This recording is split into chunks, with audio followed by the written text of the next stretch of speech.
Nah, jadi misalnya contoh ya, what's a common of equity based on CAPM, kalau diketahui misalnya sekuritas bebas risiko itu 7%, kemudian RPM-nya 6%, dan betanya 1,2, betanya 1,2, betanya risiko pasar ya.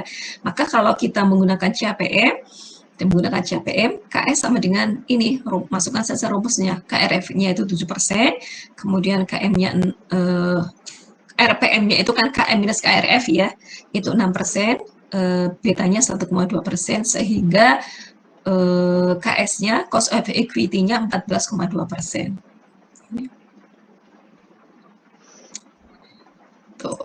Kemudian ya, menggunakan pendekatan yang kedua, pendekatan yang discounted cash flow ya. Jadi misalnya dividen tahun ke-0 $4,19 dolar, kemudian harga sahamnya 50 dan pertumbuhannya 5% ya. Pertumbuhannya 5%. Kita lihat bahwa formulasi untuk menentukan besarnya cost of equity, cost of stock itu sebesar D1 per P0 ditambah G. D1 per P0 ditambah G. Ini notasi-notasi yang menunjukkan T ya. Ini menunjukkan periodenya itu diperhatikan. D-nya itu D1 bukan D0 ya, berbeda dengan saham preferen tadi. Saham preferen tadi itu pokoknya D plus P gitu ya, kok plus per D per P itu KP-nya kan gitu, jadi tidak memperhitungkan periodenya. Tetapi ketika menggunakan saham biasa, menggunakan sekuritas saham biasa, itu diperhatikan periodenya. Jadi KS-nya itu sama dengan D1 plus P0, ya, D1 plus P0 ditambah dengan G. G adalah pertumbuhannya.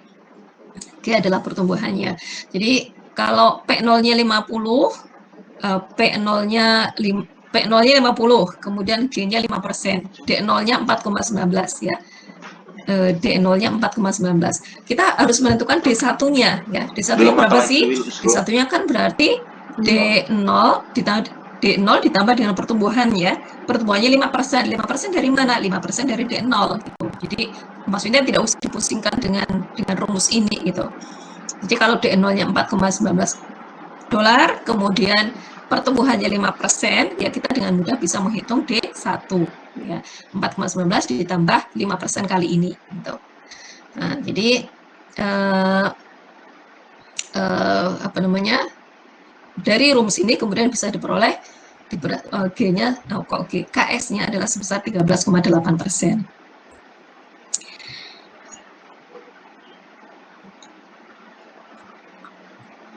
Itu metode yang kedua. Kemudian inilah metode yang kedua. Oke, ini metode yang ketiga. Metode yang ketiga, KS-nya adalah KD plus RP ya. KS kemudian KD plus RP.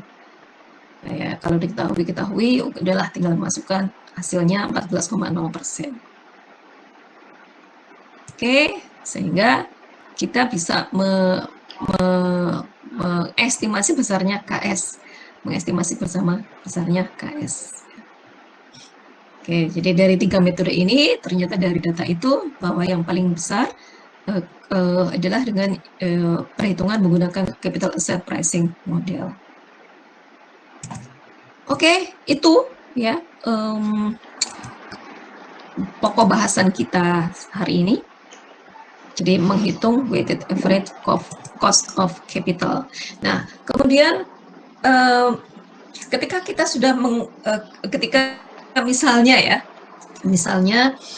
ada berbagai pilihan investasi, ini kan baru nih, ini mau menerbitkan utang atau menerbitkan saham biasa atau menggunakan retained earning ya, itu yang paling murah itu yang mana sih? Itu kan baru mau perhitungan ya, mau perhitungan.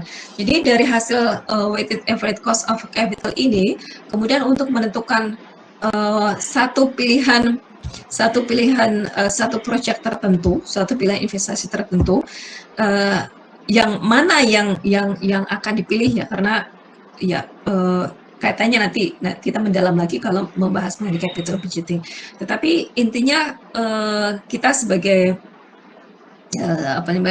selaku individu kita juga kadang-kadang menghadapi hal-hal seperti itu ya, hal-hal seperti itu. Atau dalam konteks perusahaan juga akan dengan keterbatasan sumber daya ini, sementara ada banyak pilihan investasi ya, banyak pilihan investasi, tentu mereka harus betul-betul memperhitungkan mana yang paling menguntungkan. Jadi ketika sudah diperhitungkan biaya modalnya berapa, weighted average of capitalnya berapa, itu kemudian nantinya adalah dibandingkan dengan minimal return yang dikehendaki. Gitu. Jadi misalnya ada perkiraan rate of return, kemudian ada perkiraan cost of capital, maka mungkin akan ada kriteria tertentu yang akan digunakan ya, ada kriteria tadi dengan membandingkan antara rate of return dengan cost of capitalnya. Harapannya tentu ya